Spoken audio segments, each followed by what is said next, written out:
The 2019-20 season was a roller coaster for the Pelicans to say the least. Before the season even began, after selecting Zion Williamson with the number 1 overall pick, it was revealed that he would not be available for the team until much later in the season. And to begin the season, the Pelicans had an extremely slow start, going 0-4 in their first 4 games, and through 28 games were just 6-22.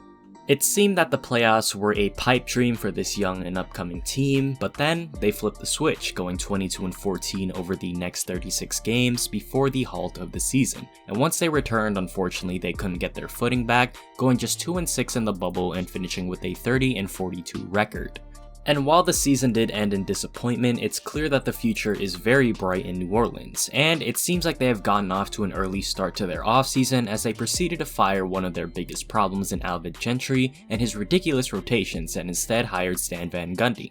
So where should the Pelicans go from here? Let's start with their free agents. This offseason, a good handful of the roster are set to be free agents such as Brandon Ingram, Derek Favors, Jahlil Okafor, E'Twaun Moore, Frank Jackson, and Kenrich Williams. Let's start with who the Pelicans should keep. Brandon Ingram is a no-brainer after having a spectacular season as the number 1 option for the Pels, averaging 24 points, 6 rebounds, and 4 assists. The first-time All-Star is set to be a restricted free agent this year, but I fully expect the Pelicans to match any offer thrown his way or even give him a better deal themselves. Derek Favors is the next person I think the Pelicans should re-sign. After dealing with injuries throughout the season, Favors was finally able to find his footing while the Pelicans were surging. A coincidence? Maybe, maybe not. And despite a somewhat poor performance in the bubble, Favors is definitely a more than serviceable starting center for the team, averaging 9 points and 10 rebounds on 61.7% shooting from the field. Frank Jackson is another guy who I can see the Pelicans sign to a team-friendly deal and act as a sort of spark plug off the bench for New Orleans, despite the limited minutes he played this season. And finally, while he did play in just 30 games this season, I'd like to see the team re-sign Jahlil Okafor, who is still one of the better low-post scorers in the league. Because of his playstyle, he'll more than likely be easy to retain, so why not sign him? He's a good spark of offense off the bench when the team really needs him.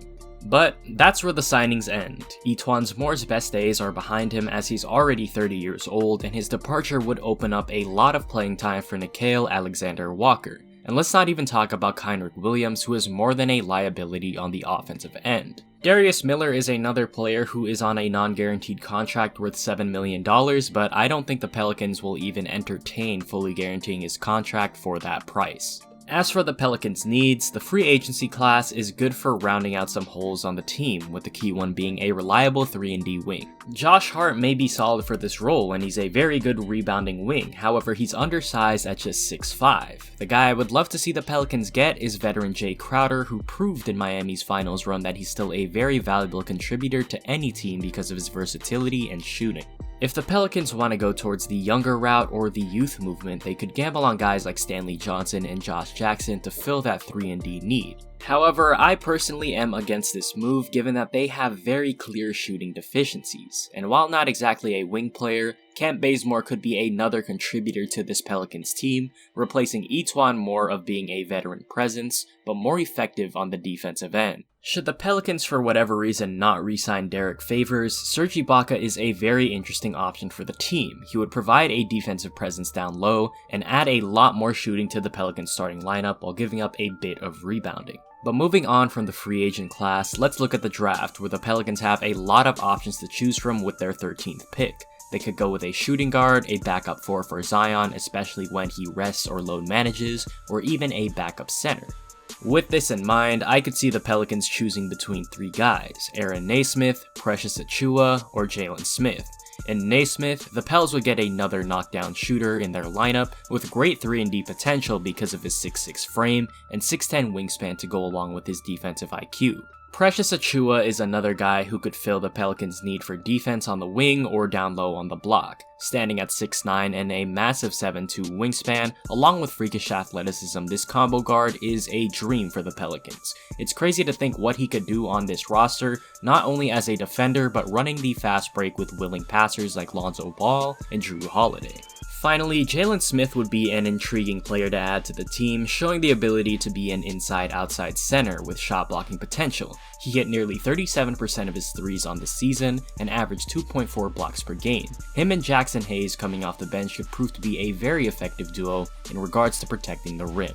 To summarize, the Pelicans are going to be one of the most exciting teams in the league next season. If they're able to add more defense to their roster, they'll definitely be a problem seeing as they were already one of the top offensive teams in the league last season.